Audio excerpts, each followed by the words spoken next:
क्योंकि भगवान बुद्ध कहते हैं कि जब भी कोई धर्म पर बोलता है तो हृदय का कान बना करके सुनना चाहिए।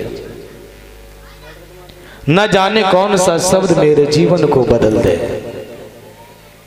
अगर इस धर्म कथा से इस नगर में एक व्यक्ति ही बदल जाए तो ये कथा सार्थक है।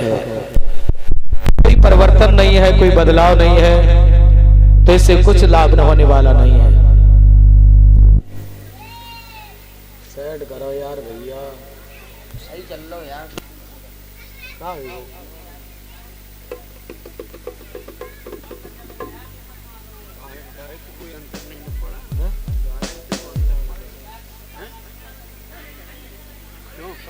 चालू है।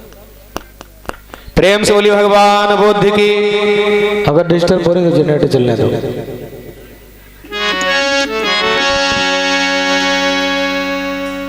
आज आषाढ़ की पूर्णमासी आ जाती है। 29 वर्ष की अवस्था सिद्धार्थ की हो गई है। मेरे बंधुओं, राहुल भी आज 7 दिन के हो चुके हैं। 544 ईसा पूर्व में मेरे बंधुओं आज सिद्धार्थ के मन में वैराग उत्पन्न है और विचार करते हैं कि मुझे सारे संसार को वो मार्ग देना है कि जिससे लोग सुखी हो जाएं। वो दुख मुक्ति का मार्ग ढूंढेंगे। आषाढ़ की पूर्णमासी थी मेरे बंधुओं। आधी रात के वक्त मानो उनको कोई आह्वान करता हो। यशोधरा के शयन कक्ष में जाते हैं। यशोधरा राहुल के माथे पर हाथ रखे हुए सो रही थी। विचार करते हैं कि मैं एक बार अपने राहुल को देख लूं। सोचने लगे अगर मैंने हाथ हटाया तो यशोधरा जाग जाएगी और मुझे नहीं जाने देगी। लेकिन यशोधरा को भी ये मालूम था कि एक दिन मेरे स्वामी मुझे छोड़ करके जाएंगे। आधी रात के वक्त मेरे बंधु आषाढ़ की पूर्णमासी को जग में देखा दुख अपार। सिद्धार्थी छोड़ दिया घरबार।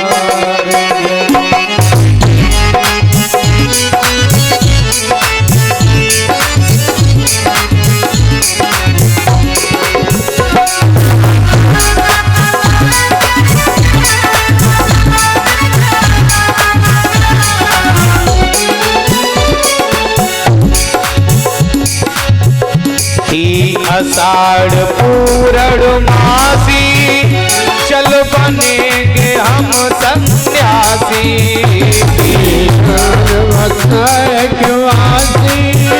चल बनेंगे हम बनवासी।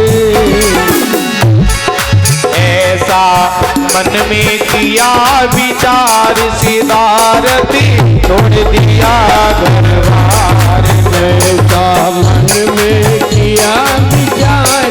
सिद्धार्थ छोड़ दिया परिवार।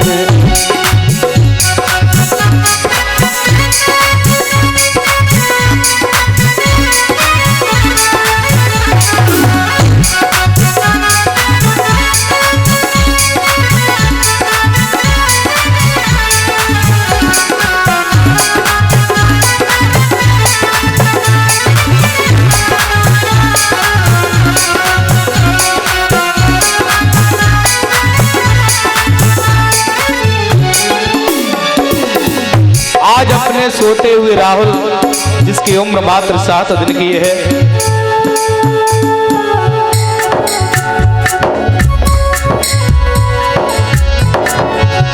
छोड़ा राहुल सा बेटा पितुमात से नाता तोड़ा। छोड़ा राहुल सा बेटा पितुमात से नाता तोड़ा। छोड़ा राहुल सा बेटा पितुमात से नाता तोड़ा। छोड़ा राहुल सा बेटा पितुमात से नाता तोड़ा। छोड़ी सुन सुंदर गोपानार सिदारती छोड़ दिया दरबार। सिदारती छोड़ दिया परिवार।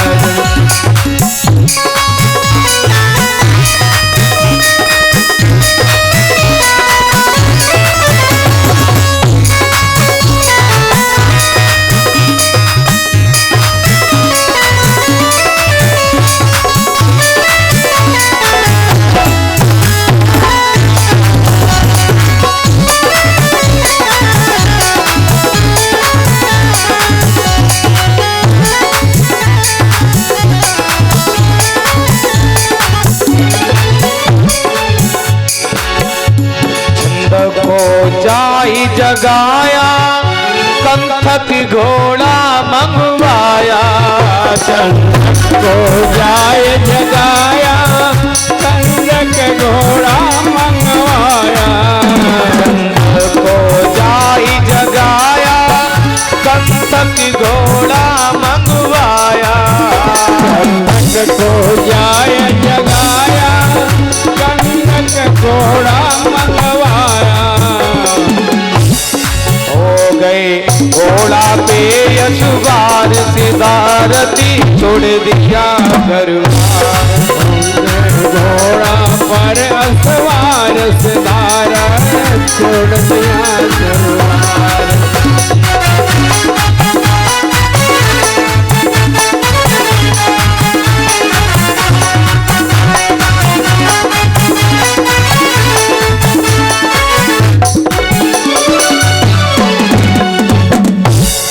आज आषाढ़ की पूर्णमासी है, सभी को सोता छोड़ करके चंदक को जाकर के जगाया और चंदक से कहा कि चंदक कंथक घोड़े को लेकर के आओ। उस कंथक घोड़े पर सवार हुए हैं और मेरे बंधु आधी रात के वक्त सिद्धार्थ जब महल से निकल जाते हैं,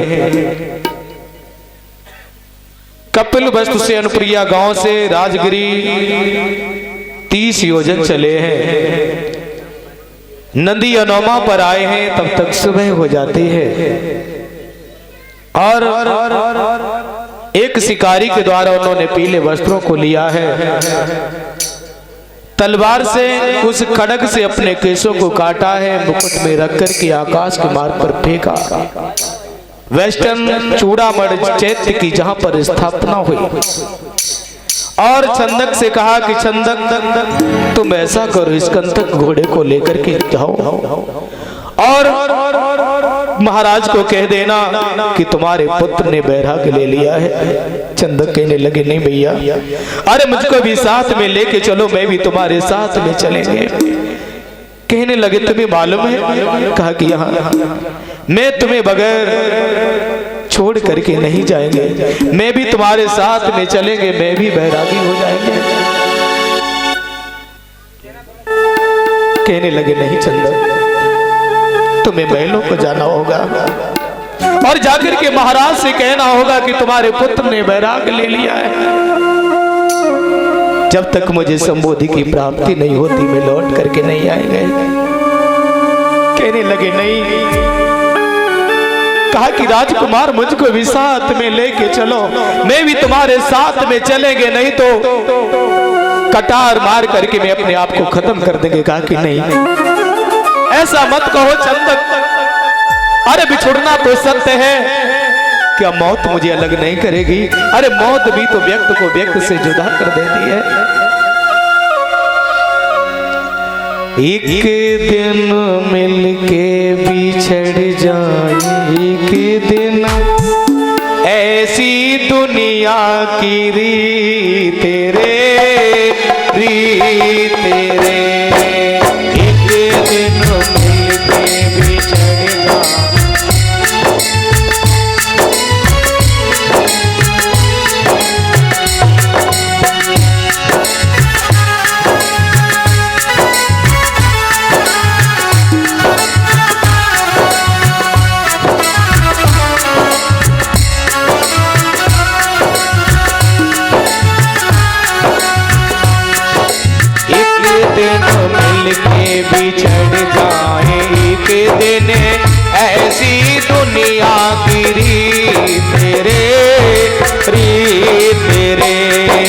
अपने पराए हो जाए के दिन किसने बनाई ये रीत रे रीत रे।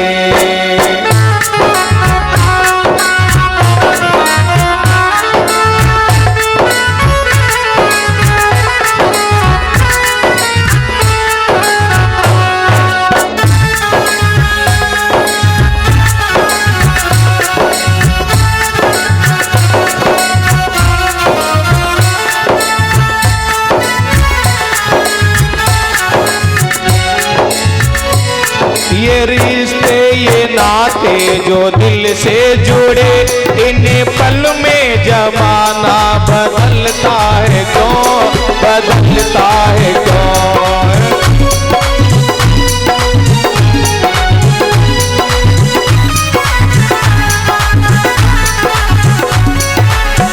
प्यार इनका जो सांसों में हर पल रहे, बन के आंखों में आंसू ये ढलता है क्यों, ढलता है क्यों। सपने सवर के, सपने सवर के बिखर जाए के दिन किसने बनाई ये रीत रे रीत रे।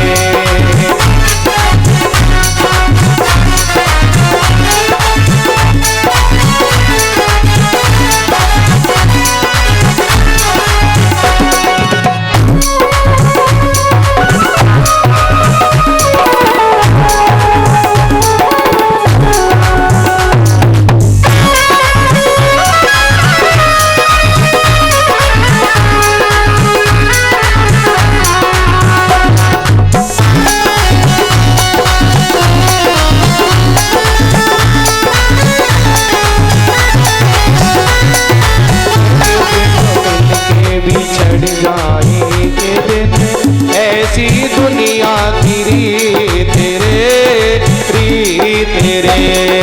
अपने पराए हो जाए के दिन किसने बनाई ये रीत रे रीत रे।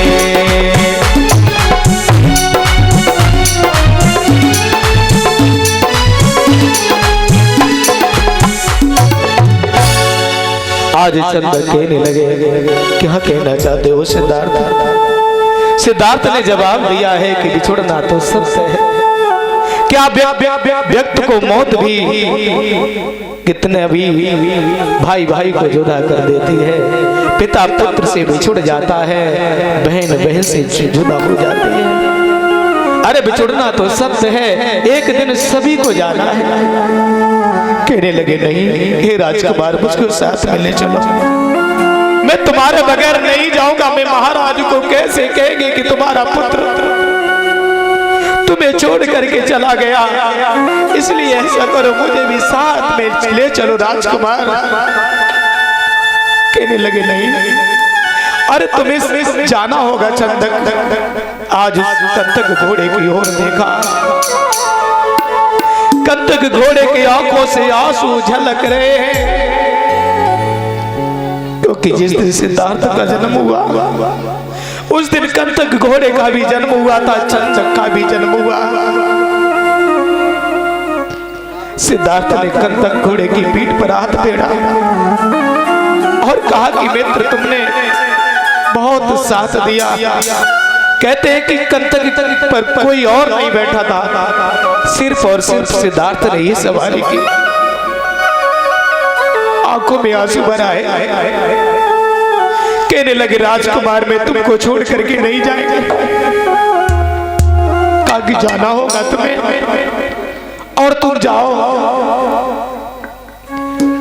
सोचने लगे मैं महाराज को कैसे कहेंगे, उस मैया से मैं कैसे कहेंगे जिस मैया ने अपने पुत्र को दासियों को दे दिया, लेकिन अपनी बड़ी बहन के पुत्र को अपना दूध पिलाया है। वो मैया कैसे सहन करेगी।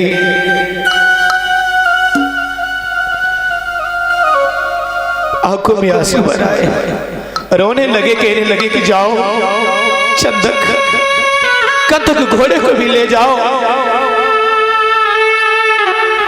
चला सारथी वस्त्र ले, गौतम को सिर नाए, बार बार पीछे लखे, हृदय रो अकुलाए। जब चंदक उस कंटक घोड़े को लेकर के चला है, जब तक सिद्धार्थ दिखाई देते रहे, मुड़ मुड़ के देखता है, रुक जाता है। जब आंखों से ओझल हो जाते हैं, कंटक घोड़े की लगाम को पकड़े हुए मेरे बंधु को एक प्रमाण ये भी मिलता है, वो कंटक घोड़ा जो था उसका पैर फिसला और उसका सर जो है वो एक चट्टान में जाकर के लगा। इस प्रकार से कंटक घोड़े की भी मृत्यु हो जाती है। अब चंदक का और दुख दूना हो गया, सोचने लगा कि मैं महाराज को कैसे कहेंगे कि तुम्हारे पुत्र ने भी तुम्हें छोड़ दिया है और तुम्हारा जो कंटक घोड़ा था उसने भी साथ जोड़ दिया। परिवार के सारे लोग कपिल वस्त के नर नारी राह देख रहे हैं, कहते हैं कि घुड़सार में घोड़ा भी नहीं है, छंदक सारथी भी नहीं है। अरे गए हैं तो कहां गए हैं? जब राजसी वस्त्रों को लेकर गए कपिल वस्त में जब छंदक पहुंचे, महाराज ने देखा, कहने लगे छंदक बताओ मेरा लाल कहाँ है, कहाँ है मेरा लाल? मुख से शब्द नहीं निकल रहा है। कहने लगे मुझे माफ कर दो राजा, मुझे माफ कर दो। कहा कि बताओ छंदक बोलो। अरे मुझसे तो मेरा पुत्र झिझकता था, लेकिन तुम तो उसके मित्र हो, तुम्हें तो वो सारी बात बता दादा। बोलो बोलो बोलो बोलो बोलो बोलो बोलो, अरे कछु तो तू बोल बेटा, बोलो बोलो बोल चंदक, बोलो बोलो बोले।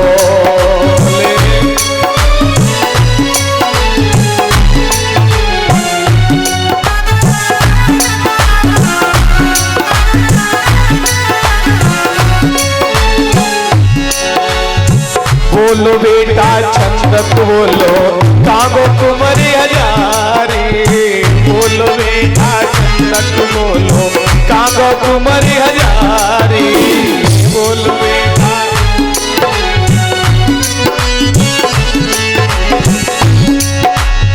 कौन सी विपदा उसमें पड़ गई, कौन सी विपदा उसमें पड़ गई, छोड़ी नगरिया सारे। बोल बोल बोल चंदक, बोल बोल बोल बेटा, बोल बोल बोल बोल बोल चंदक, बोल बोल बोल बोल बोल बोल चंदक, बोल बोल बोल।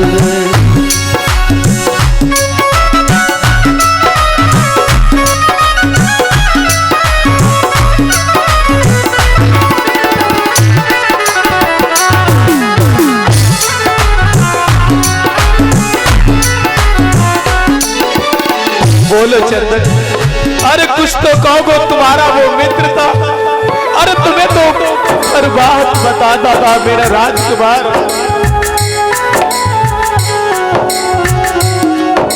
राहुल बेटा उसने छोड़ा, छोड़ी नगरिया सारी।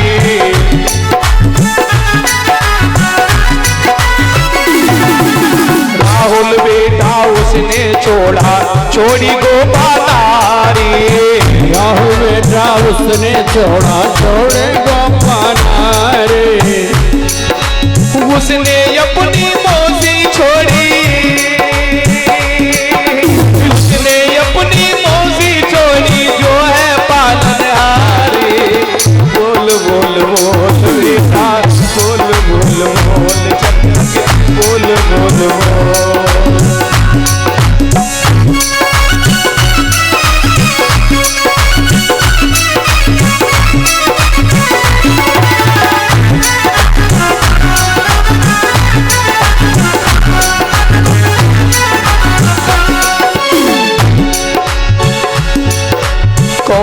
त्रुटि हमसे बनी किया कोई भूल हमारी, कौन सी त्रुटि अरे कौन सी ऐसी मुझसे खता हो गई, अरे कौन सी ऐसी मुझसे भूल हो गई कि जो मेरे पुत्र ने घर बार छोड़ दिया।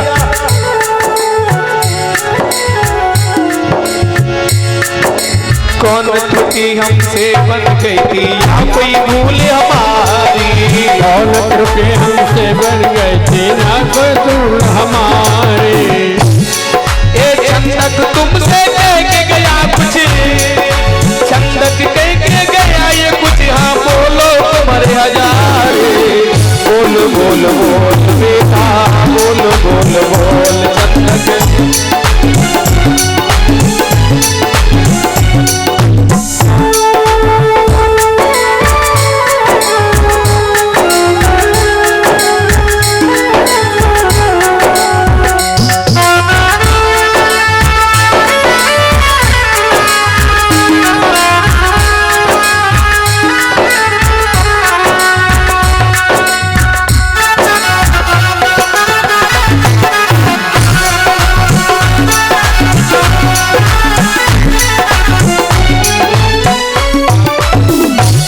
आज कहने लगे महाराज कुछ तो कहो चंदक, आज चंदक के मुख से शब्द नहीं निकलता है। कहने लगा मुझे महाराज माफ कर दो, मुझे माफ कर दो। आज उन वस्त्रों को दिया है महाराज ने, अपनी वस्त्रों को अपने हृदय से लगा लिया, उन वस्त्रों को देख देख करके रोने लगे और कहने लगे बताओ चंदक।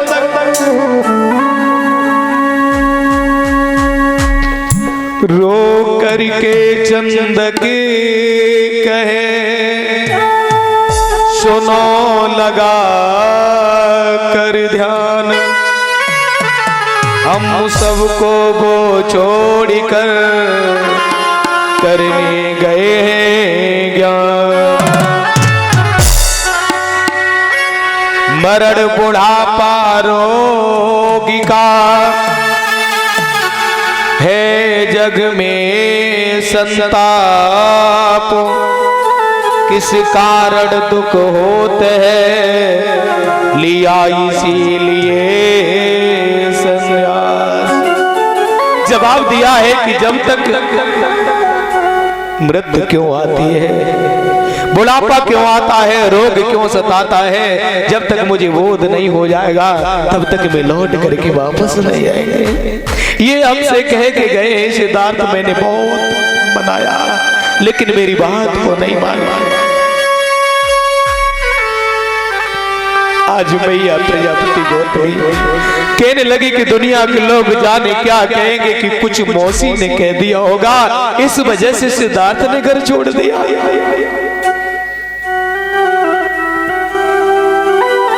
आज जब ये संदेश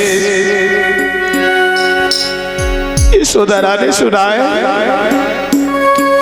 और यशोधरा को मालूम हुआ कि मेरे स्वामी मुझे छोड़ करके चले गए, सैया चले गए मैं ना गई थी, ना जाने कौन खिड़की खुले थी, सैया चले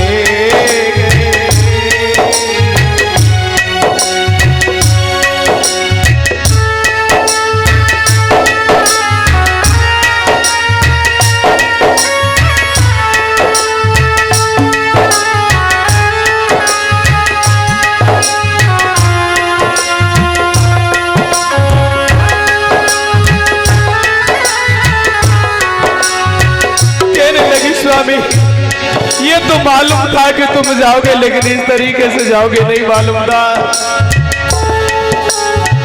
सैया चले गए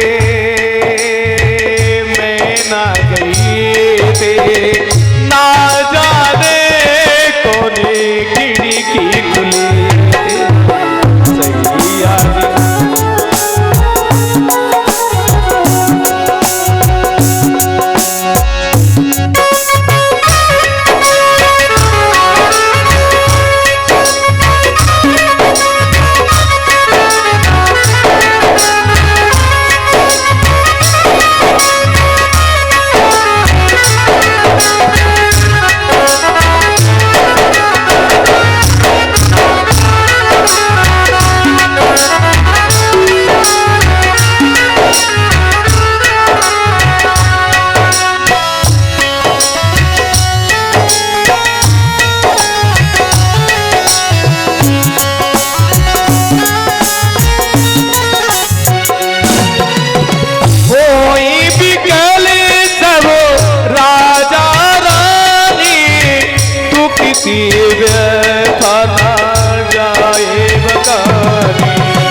जगे थे, ना जाने कौने खिड़की खुली थी, सैया चले गए।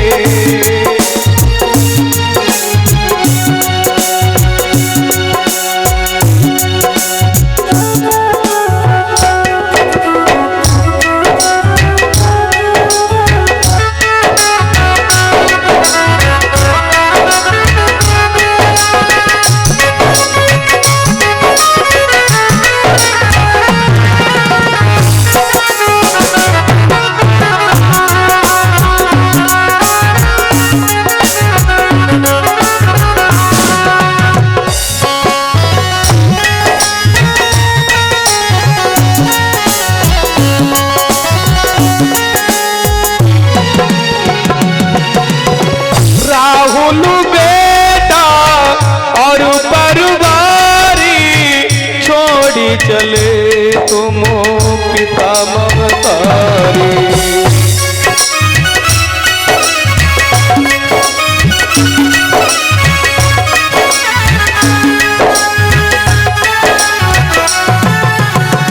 काहे को ऐसी निंदिया लगी थी, ना जाने कौने खिड़की खुली थी, सैया निकसी गए मैं ना गई थी।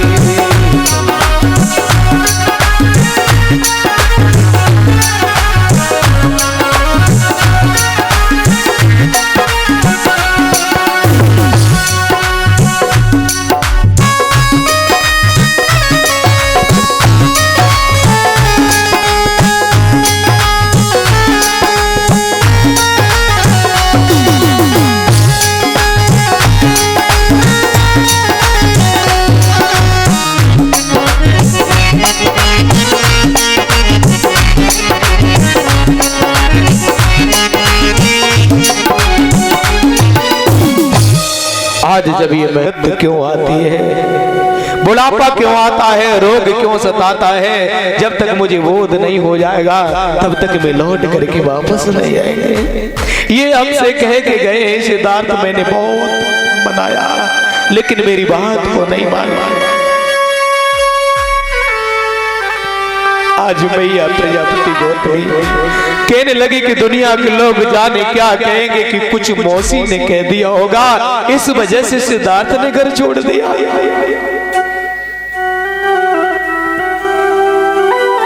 आज जब ये संदेश यशोधरा ने सुनाया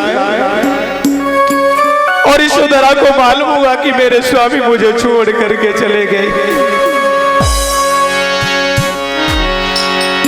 सैया चले गए मैं ना गई थी, ना जाने कौने खिड़की खुले थे, सैया चले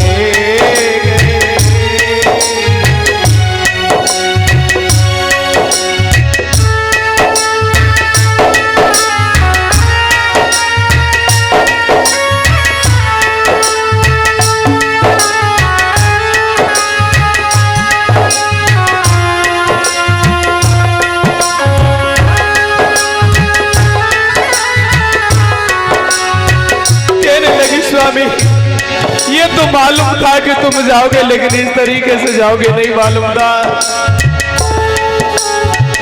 सैया चले गए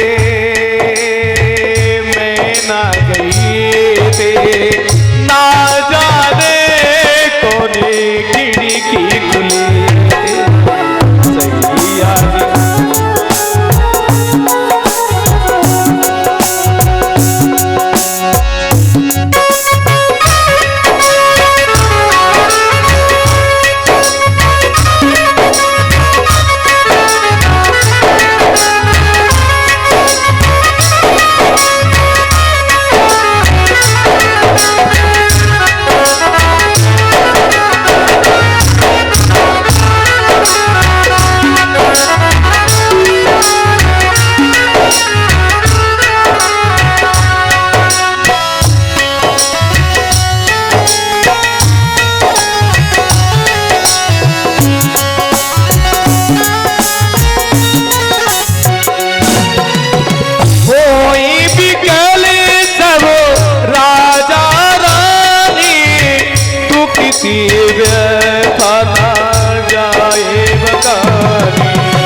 गए थे,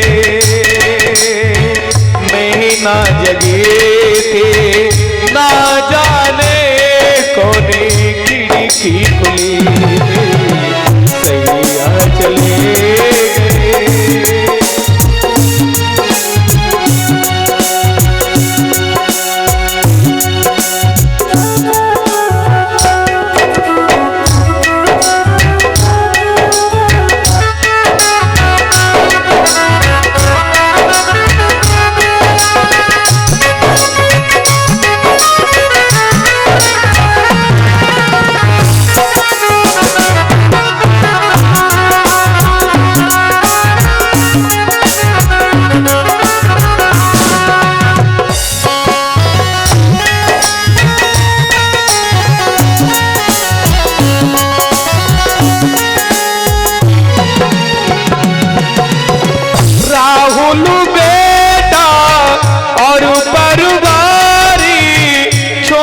चले तुम पिता ममतारी,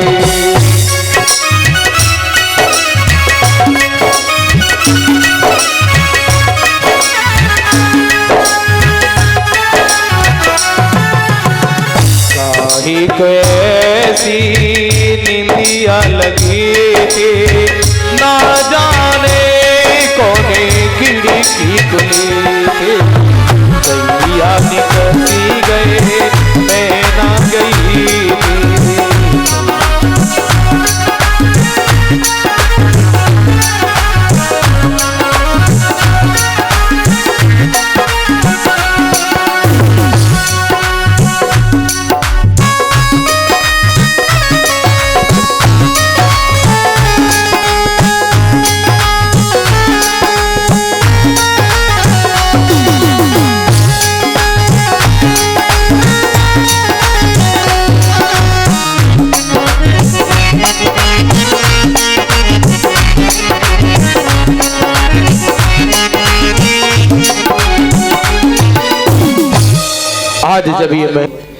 आज जब यशोधरा के शयन कक्ष में जाती है तो एकदम से जीठ भर ली है और कहने लगी मैया मेरे स्वामी कहा कि यहाँ उन्होंने गृह त्याग कर दिया है। छंदक ने यह भी बताया है कि वो लौट करके आएंगे। कहने लगी मैया कि न जाने किस हाल में मेरा राजकुमार होगा। अरे कौन सी ऐसी हमसे भूल हुई है, ऐसी कौन सी त्रुटि हुई जो इस अवस्था में घर बार छोड़ दिया।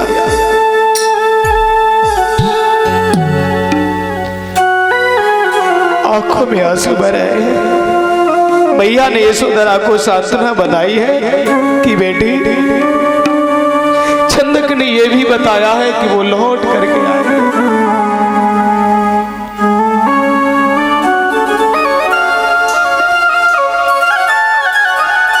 आज भैया कहने लगी कौन सी हमसे भूल हुई, कौन सी त्रुटि हुई है।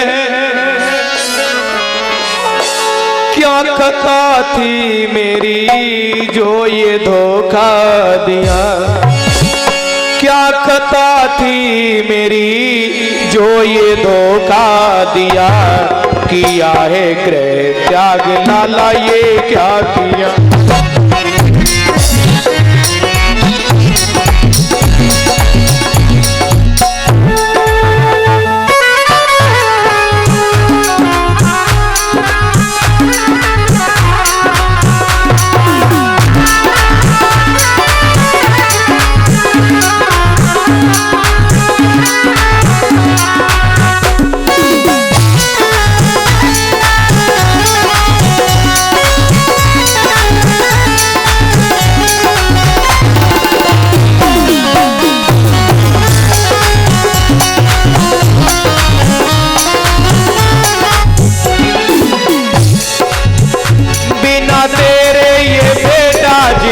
कैसे मैं गमों के ये आंसू पियूं कैसे मैं।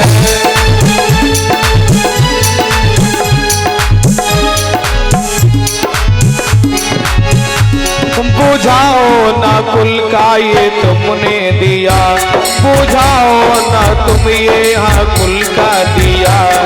किया है गृह त्याग बेटा ये क्या किया।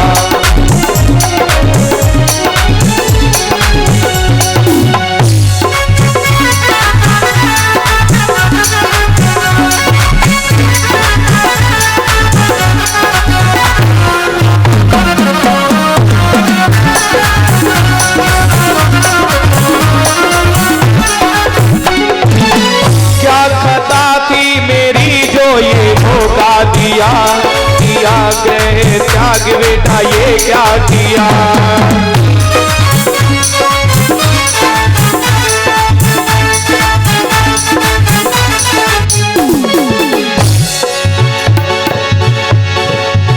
मैंने अपना ललन दूसरों को दिया, पिला दूध तुझको बड़ा कर दिया।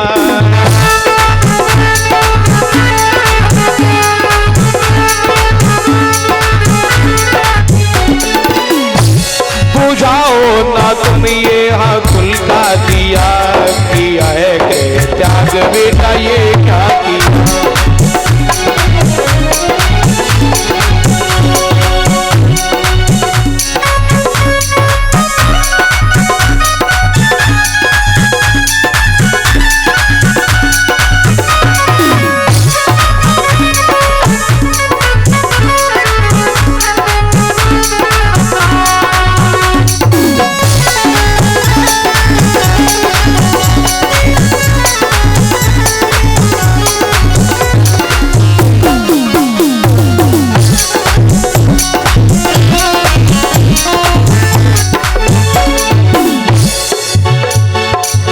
क्या खता थी मेरी जो ये धोखा दिया, किया गृह त्याग बेटा ये क्या किया।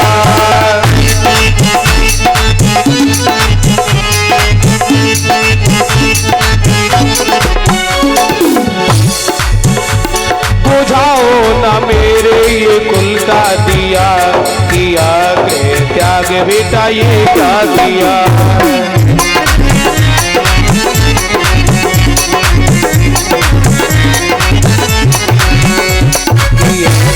त्याग बेटा ये क्या किया।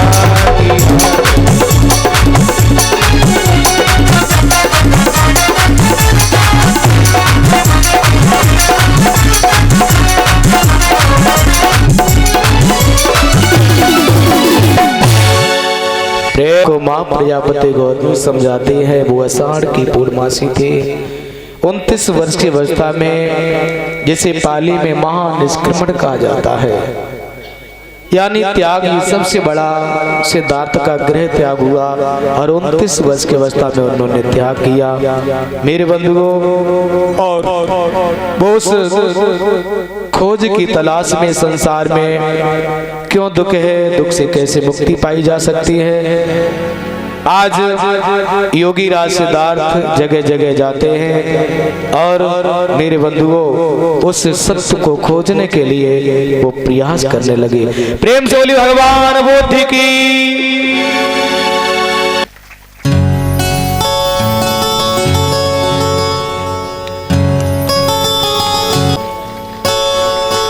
और इस साथ देंगे, मैं हूँ शरण में तेरी, बुद्ध धर्म के रचैया। मैं हूँ शरण में तेरी, बुद्ध धर्म के रचैया। मुझको भी तुम बता दो,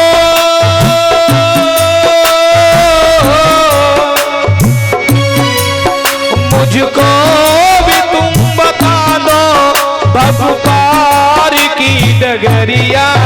मैं हूँ शरण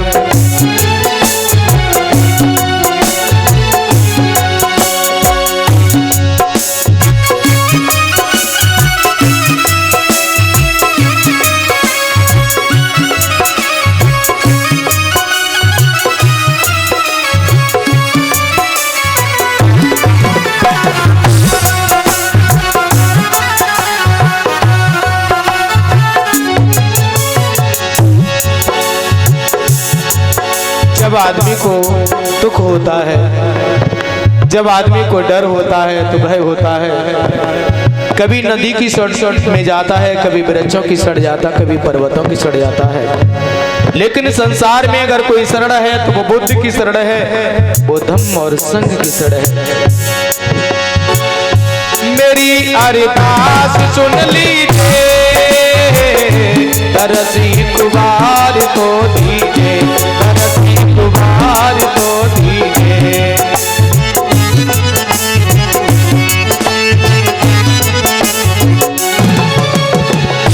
मुझे अपनी शरण लीजिए, हमें उपदेश तो दीजिए, हमें उपदेश तो दीजिए।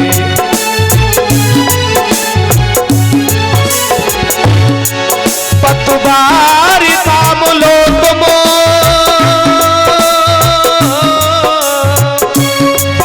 पतवार थाम लो तुम, मझधार में नैया मैं हूँ शरण में तेरी, खुद धर्म के रचैया।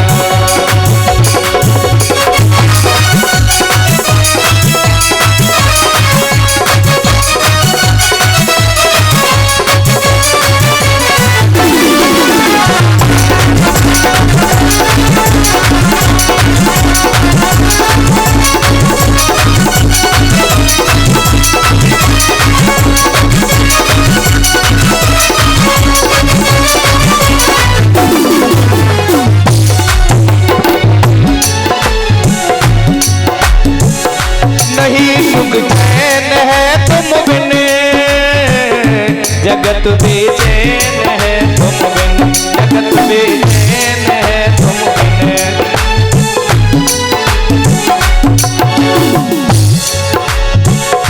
तरसते नैन है तुम बिन, अंधेरी रैन है तुम बिन, अंधेरी रैन है तुम बिन।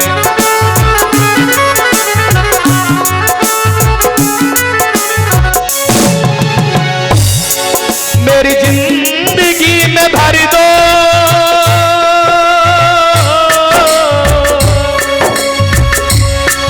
मेरी जिंदगी में भर दो आवाज़ तुम मिटैया।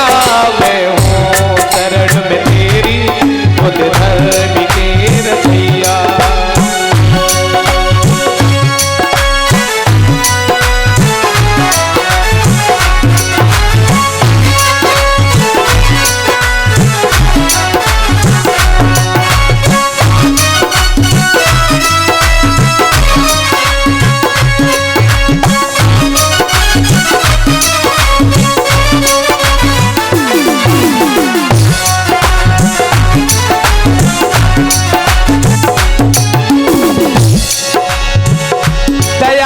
नाम है तेरा, मैत्री करुणा का पथ तेरा, मैत्री करुणा का पथ तेरा।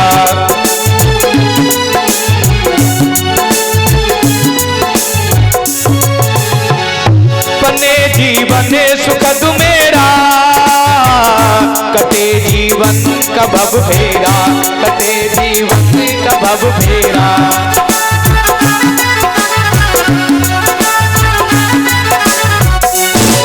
मुक्ति का मार्ग दे दो,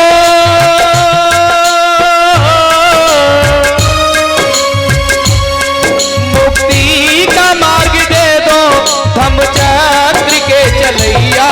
मैं हूँ शरण में तेरी, खुद धर्म के रचैया। मुझको भी तुम बता दो,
भव पार की डगरिया, मैं हूँ शरण में तेरी खुद धर्म की रचैया, मैं हूँ शरण में तेरी खुद धर्म की रचैया, मुझको भी तुम बता दो भव पार की डगरिया, मैं हूँ शरण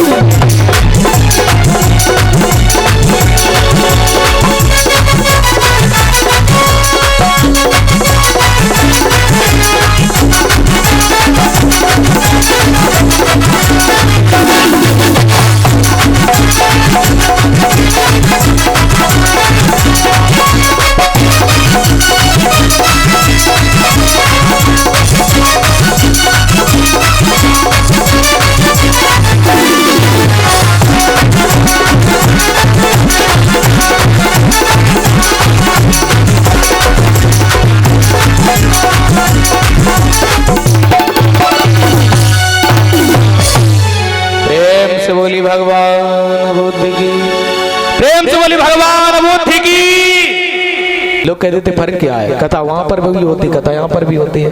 कौन आया था कल हमारे बड़े भाई साहब के पास में, कहने लगे क्या मतलब है कथा से, हम उपासक हैं, ग्रस्त हैं, उपासक भी नहीं। कितने लोग ऐसे हैं कि जो व्रत रखते उपोषण व्रत, कोई है इसमें? कोई उपोषण व्रत नहीं रखता है तो कोई उपासक नहीं।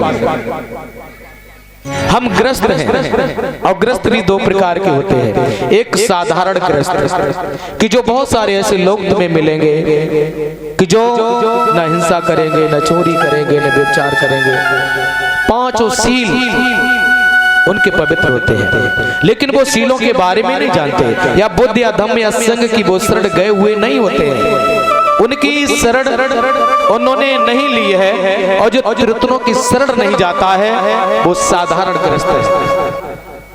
आपने देखा है कहीं पर भी किसी बिहार में जाएं, कोई किसी भिक्षु को भोजन दान दे तो वो सबसे पहले आपको त्रिशण देते हैं, बुद्धं शरणं गच्छामि, धम्मं शरणं गच्छामि, संघं शरणं गच्छामि। उसके बाद में सील है। जब हम श्रद्धा से शरण को गमन करते हैं वो बुद्ध की शरण जाते हैं। बुद्ध क्या है? बुद्ध ये मूर्ति नहीं है।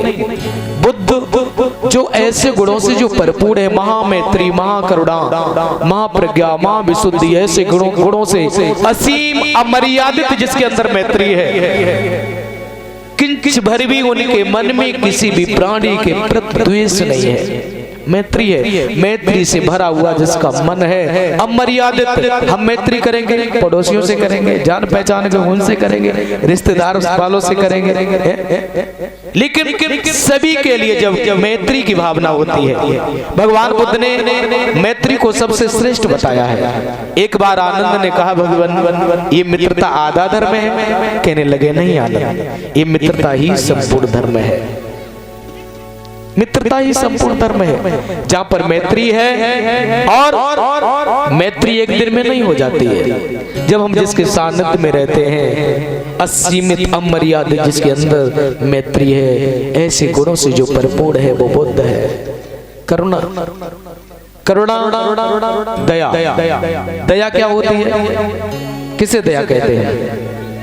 दया से श्रेष्ठ करुणा है। करुणा का मतलब होता है किसी की मदद करना। मैत्री जब दुख के संपर्क में आती है तो वो करुणा बन जाती है। अब वही मैत्री और भी अधिक तो वो मुदिता में परिवर्तित हो जाती है।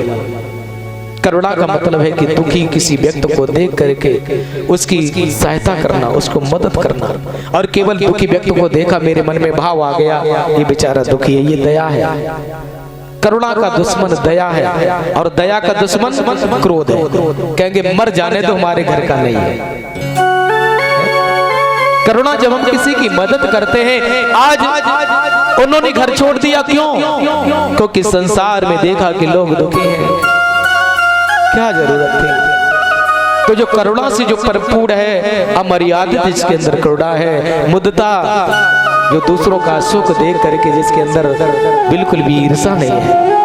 ये इस परिवार के लोग कथा करा रहे हैं, कुछ लोग कहेंगे क्या जरूरत थी, क्यों फालतू में पैसा बर्बाद कर रहे हैं। ऐसा जो सोचते हैं, भगवान बुद्ध कहते हैं जो ये सोचता है कि बहुत अच्छा कर्म है, बहुत अच्छा कार्य कर रहे हैं, धर्म का दान दे रहे हैं, ये भी श्रेष्ठ कार्य है। जो ऐसा सोचता है तो वो मुदित होता है। दूसरे की खुशी में जो खुशी हो जाता है वो मुदिता कहलाती है। सुनने में और देखने में बहुत छोटा सा शब्द है मुदिता, लेकिन किसी का विकास हो, किसी को उन्नत हो जाए, किसी की नौकरी लग जाए, किसी ने दावत दी, चेहरे पर तो हंसी है लेकिन अंदर क्या है? ईर्ष्या। ये तो पैसे वाला हो जाएगा, हम पीछे रह जाएंगे। ऐसा जो सोचते हैं वो मुदिता नहीं होती, वो केवल ईर्ष्या होती है। जो दूसरों की खुशी को देख करके खुशी होते हैं वो मुदिता कहलाती है। ऐसे गुणों से जो भरपूर है वो बुद्ध है। हम सभी के अंदर वो बौद्धत्व का बीज छिपा हुआ है। हम सारे लोग एक नेक इंसान बन सकते हैं। सभी के अंदर दया है, करुणा है, प्रेम है, मुदिता है, क्षमा है, शीलता है, सारे गुण हमारे में व्याप्त हैं, लेकिन उन गुणों को हमें दिशा देनी है। अगर खेत में बीज नहीं बोगे तो क्या होगा? घास जमेगी, और ऐसी ऐसी घास जमेगी कि उस घास को निकालना भी बहुत दुश्वार हो जाएगा। हम कर्म करते हैं, आप बैठे हैं फिर भी कर्म कर रहे हैं, क्योंकि मन को कर्म करने के लिए किसी की जरूरत नहीं होती है। मन अपने आप में प्रधान है, मन अपने आप में कार्य करता है। अगर मेरे मन में किसी के प्रति ईर्ष्या, द्वेष, जलन भावना, ईर्ष्या है तो मैं अकुशल कर्म कर रहा हूँ। अगर मेरे मन में किसी के लिए मैत्री है, करुणा से भरा हुआ मेरा मन है, तो आप अच्छा कर्म कर रहे हैं। एनर्जी को पैदा नहीं किया जा सकता है, एनर्जी को सिर पर हम दिशा देते हैं। अगर वही आग जब चूल्हे में होती है तो खाना पकाती है, अगर वही आग फैल जाए तो पूरे गांव के गांव को जला देती है। ये मन है। अच्छा नहीं करोगे तो बुरा करोगे। पूज्य गुरुदेव धम्मपाल जी कहते हैं कि फूल भी खिलता है ऊर्जा से, कांटा भी निकलता है ऊर्जा से। अगर ऊर्जा तुम्हारी कांटे की ओर बहे, उससे पहले तुम उसे फूल बना लो। मन को पाप से बचाते रहे, पुण्य में शीघ्रता करें, पुण्य को बार बार करें, उसमें रत होवे, क्योंकि पुण्य का जो संचय होता है वो सुख का कारण होता है। ये जानते हुए दुनिया में पुण्य सुख लाता है, लेकिन लोग छोड़े जाते हैं। ये जानते हुए दुनिया में पाप दुख लाता है, लेकिन लोग किए जाते हैं। पाप हमेशा ही दुख देता है। तुम्हारा मन कहां पर है? तुम्हारा मन अगर देने में लगा है तो तुम कंजूसी को भूल जाओगे। अगर तुम्हारा मन मैत्री से भरा हुआ है तो तुम द्वेष कैसे कर पाओगे? मन तुम्हारा कहां पर है? जो फूलों को देखता है उसे कांटे दिखाई नहीं देते हैं, और जो कांटों को देखता है उसे फूल दिखाई नहीं देते हैं। हमारा मन जैसा होता है। दो ग्वाला थे, गायों को चरा रहे थे। उधर से एक याचक निकला, मार्ग पर जा रहा था। उसने पूछा, भाई इस गांव में मुझे जाना है, इस गांव के लोग कैसे हैं? तो उस ग्वाला ने कहा उस व्यक्ति से कि तुम्हारे गांव में कैसे लोग हैं? तो उसने कहा कि मेरे गांव में तो बहुत दुष्ट लोग हैं, मेरे गांव में बड़े ठगी लोग हैं, बहुत बेकार लोग हैं, एक भी मेरे गांव में ठीक नहीं व्यक्ति है। तो कहने लगा, इसी प्रकार से उसी गांव में होशियारी से रहना। चला गया। फिर कुछ दिन के बाद में एक राही का गिर निकला। फिर उसने पूछा कि भाई इस गांव में जाना है, इस गांव के लोग कैसे हैं? तो उसने कहा कि तुम्हारे गांव में कैसे लोग हैं? उसने कहा कि मेरे गांव में बहुत ही सज्जन लोग हैं, बड़े ही मैत्री वाले हैं, बड़े ही सभी का सम्मान, गौरव, आदर, सत्कार करने वाले लोग हैं, बड़े ही सत्पुरुष हैं, बड़े ही सज्जन लोग हैं हमारे गांव में। तो उस व्यक्ति ने कहा कि इसी प्रकार से इस गांव में है, सारे लोग सज्जन लोग हैं। जब वो राही गिर निकला, चला गया, तो दूसरा मित्र कहने लगा, भैया ये बता, तूने कल परसों एक व्यक्ति से कहा था कि इस गांव में बहुत दुष्ट लोग हैं, और तू आज ये कह रहा है इस गांव में बहुत सज्जन लोग हैं। तो उसने कहा कि जो जिसकी दृष्टि होती है उसे वैसे ही लोग दिखाई देते हैं। ये संसार है। जो दूसरों को देखता है, अगर दूसरों को हम गलत दृष्टि से देखेंगे, हमारी जैसी नजर होती है वैसे लोग मुझे दिखाई देते हैं। अगर मैंने अच्छा, ये संसार है, अपने आप को भगवान बुद्ध ने कहा है कि अपने आप को बदलने का प्रयास करें। जब मैं अच्छे होते हैं तो दूसरे भी मुझे अच्छे लोग मिलते हैं। किसी ने कहा है पानी में पानी मिला, मिला कीच में कीच, और जैसे को तैसा मिला, मिला नीच को नीच। जैसी जो संगत करता है, आपने देखा होगा, जो आ रही हो पता नहीं चलता, जाने कभी इकट्ठे हो जाते हैं। शराबी हो, तुम नहीं ढूंढ पाओगे ठेका, लेकिन वो गांव में जाकर के ठेका ढूंढ लेंगे। एक दूसरे को देखे, गांजा वाले गांजा को ढूंढ, गांजा वाले को ढूंढ लेते हैं। तो ये भगवान बुद्ध कहते कि मेरा मन मैत्री से अगर तुम धार्मिक हो तो तुमको अवश्य धार्मिक लोग मिलेंगे।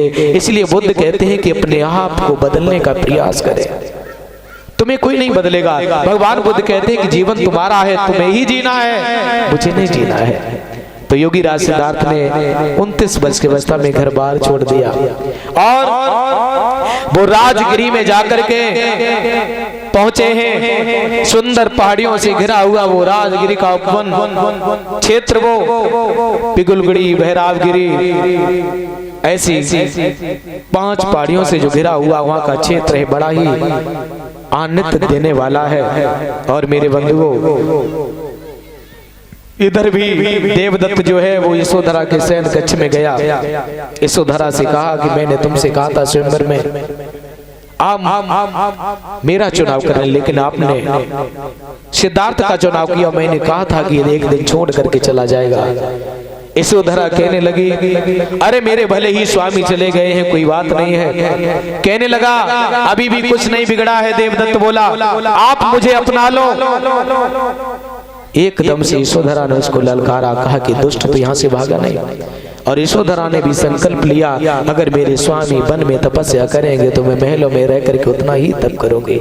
अपने केशों को काट दिया यशोधरा ने, उस सैया का सोना छोड़ दिया है, उन राष्ट्रीय वस्त्रों का त्याग कर दिया और वो भी साधारण भोजन करने लगी। जो स्त्री जो राजकुमारी थी महलों की, मेरे बंधुओं, आज वो साधारण भोजन करती है। इधर राजगिरी में जब पहुंचे हैं 5 तपस्वी और ये 5 ब्राह्मण वही थे कि जब महाराज सुयोधन ने 64 विद्वान बुलवाए थे, उसमें राम, दुजा, लखन, भोज, श्याम, कौंडन, बप्र। कौंडन जो थे वो युवा थे।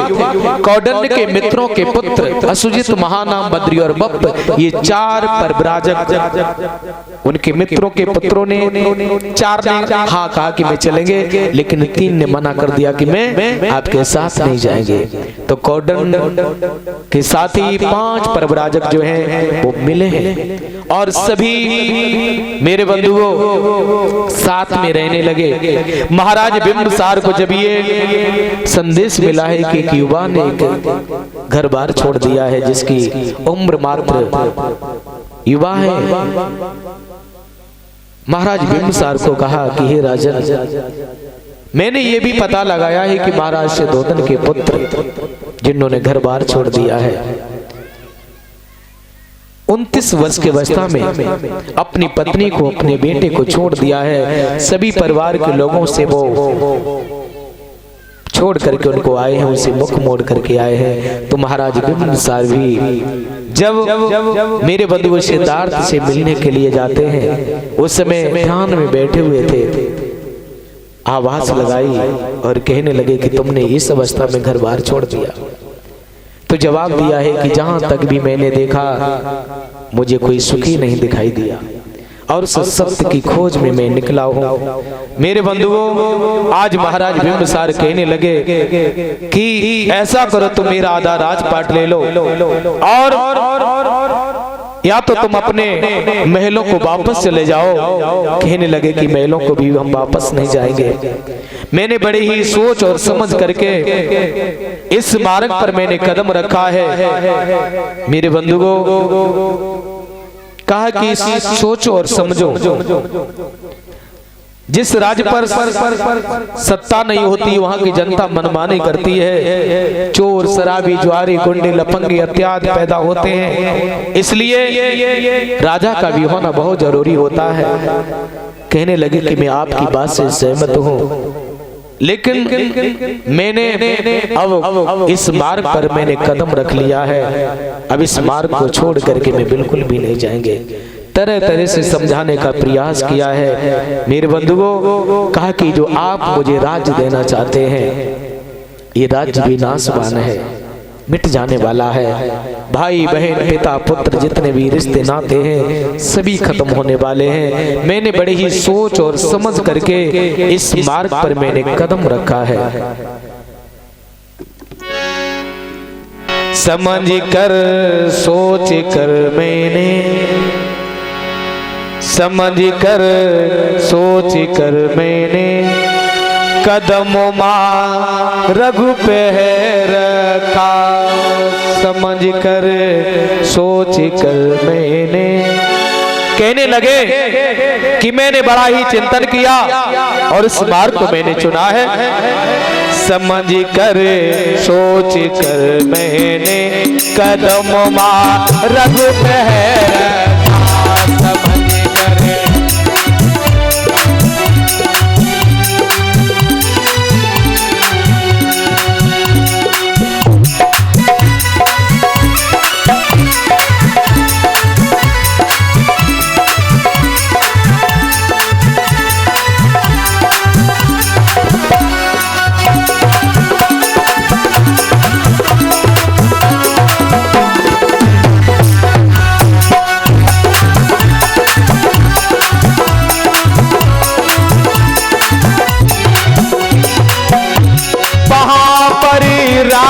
को छोड़ा, बातों पे तो सबसे मुख मोड़ा।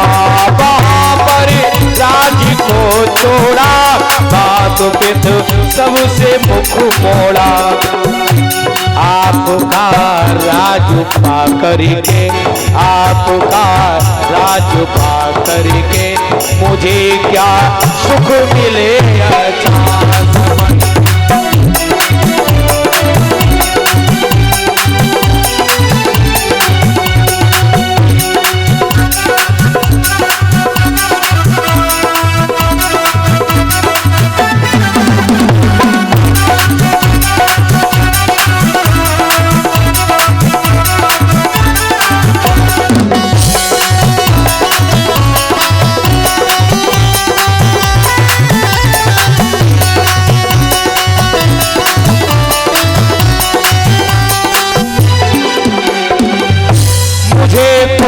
बंसी ना चाहिए मुझे, अब जाति ना चाहिए मुझे।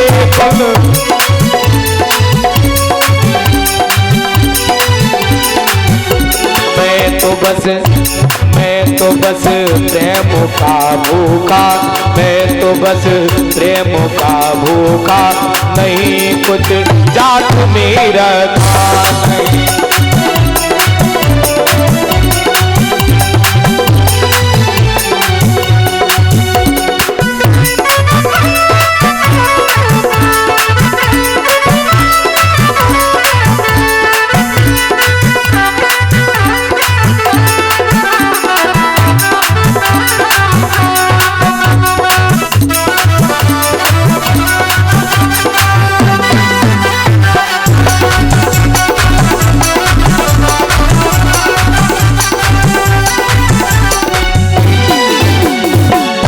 बना मैं उसी मिट्टी से, बने मानव सभी जिससे।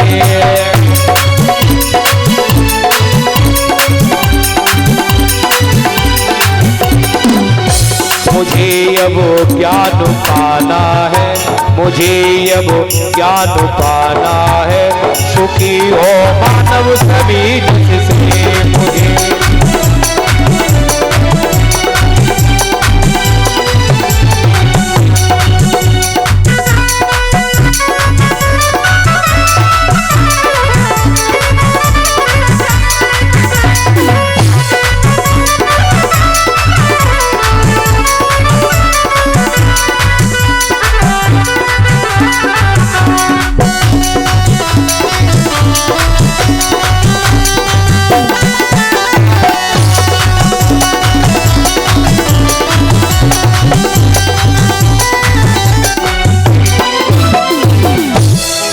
आज महाराज बिंबिसार से कहा कि हे राजा, मेरा उद्देश्य, मेरा ध्येय उस परम तत्व को, उस सत्य को जानना है।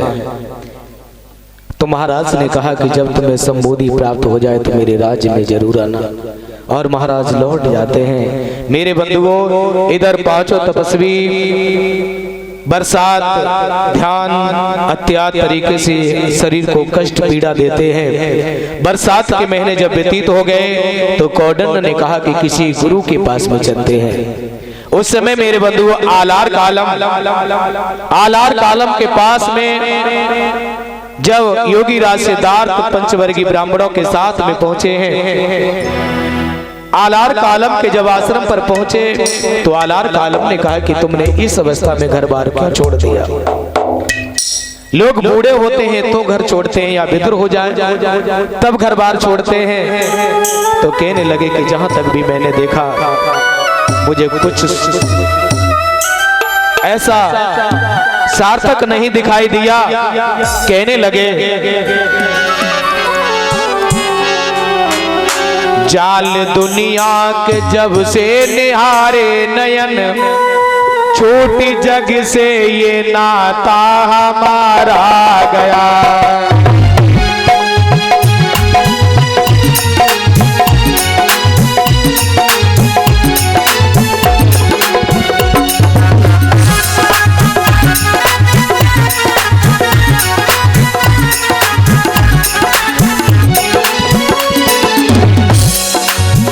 जाल दुनिया से जब से निहारे नयन, छूटी जग से ये नाता हमारे गया। छूटी जग से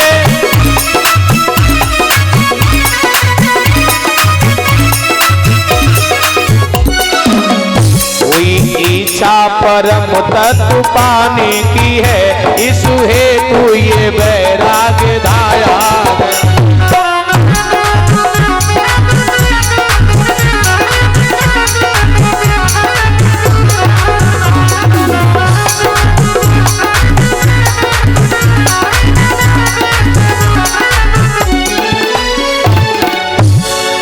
आज आलार कालम से कहा कि मैं बड़ी आशा लेकर के आए हैं। तो आलार कालम के यहाँ पर वो रुके हैं। कहा कि उस परम तत्व को पाना बहुत कठिन है।